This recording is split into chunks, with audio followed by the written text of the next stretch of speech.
My informative speech is on understanding stroke. The reason I'm giving this speech is to inform the public about the risks of having a stroke, the signs and symptoms of a stroke, and the different types of stroke, and to provide information in regards to the treatment. Stroke is the 5th leading cause of death in America. Could you imagine being perfectly fine one moment and the next moment being unable to speak or having slurred speech, not being able to hold a cup in your hand or able to walk? These are the signs of a stroke. The question is, will you be able to react to them, or will you just ignore them and miss their warning signs? Stroke can happen to anyone, anytime, in any place. It does not just attack the older generation or a certain race. Knowing the risks of a stroke can help you to take an active part in your health care and make a difference. I work in the emergency department, and I see many stroke cases during a regular work week. I work in a stroke certified hospital. That means we have quick access to CAT scan imaging, and we are able to give reversal medications when possible. We also have a telemed computer that is linked to the main hospital in the city, where a stroke specialist is on board around the clock to evaluate the patient and determine the patient's plan of care. I would like to discuss the risks of a stroke. There are many health risks that are involved with stroke.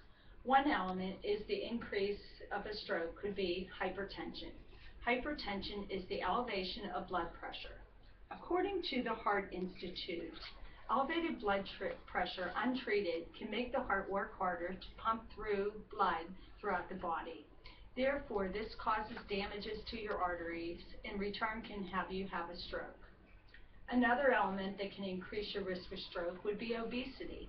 Obesity causes a buildup in your plaque in your arteries, and the plaque can rupture and cause a blood clot.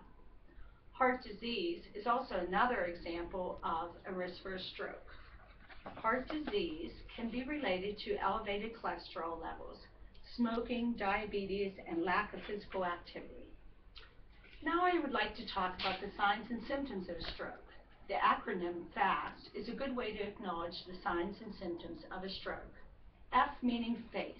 Is one side of your face or mouth drooping? A meaning arm. Is your arm or your body feeling weaker on one side? S meaning speech. Is your speech garbled, or is the person having difficulty pronouncing or saying words? T meaning time. Is it time to call 911? If you have answered yes to any of these questions, then it is time to call 911. Now I would like to talk about the treatment for stroke. There are medical treatments available to slow down or even stop the stroke. Time is important in the event of a stroke. Getting medical attention within 3 hours can help to decrease your deficits and can help in the tests for verification of a stroke would be a CAT scan or MRI imaging. If a person receives medical attention at a stroke certified hospital, there is a likelihood that TPA, an antithrombotic medication, can be given to stop the stroke, and in many cases reverse its deficits. I have actually seen this happen right before my eyes. We recently had a 57-year-old who was having trouble speaking. He arrived at the emergency department within 1 hour of the first onset, and after taking him to CT, we were able to start the medication. Within a half hour, the man was speaking and was in full reversal with no deficits.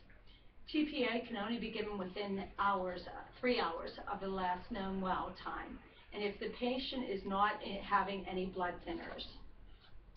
Antithrombotic medications help to thin the blood, making the reoccurrence of circulation. If a head bleed is involved, such as a hemorrhagic stroke, then TPA or heparin can be given. If a patient is currently on a blood thinner, then TPA is not the drug of choice. The 3 types of strokes are hemorrhagic, ischemic, and trans-ischemic attack, also known as a TIA. Hemorrhagic stroke occurs when the artery in the brain leaks or ruptures. Ischemic is when the artery that supplies oxygenated blood to the brain is blocked. And a TIA is when blood flow to the brain is blocked for only a short period of time. This stroke is least severe and is referred to as the wake-up call. Next, I would like to discuss rehabilitation services available for stroke patients to help them on their way to the road to recovery. By attending therapy or making health life choices, it can help in their recovery. Speech therapy can help them with deficits in regards to pronunciation, and it is also used to evaluate any swallowing problems that they may have. Physical therapy can help with the ambulation and coordination. Many times, people need help with simple things like holding a fork or brushing their teeth. Physical therapy can help to improve their motor skills. In conclusion, I feel that it is very important for the public to become aware of the symptoms of a stroke. People need to take an active part in their health care and should not disregard its signs and symptoms. I feel it's important to increase your physical activity as well as your knowledge of a stroke in order to decrease your risk.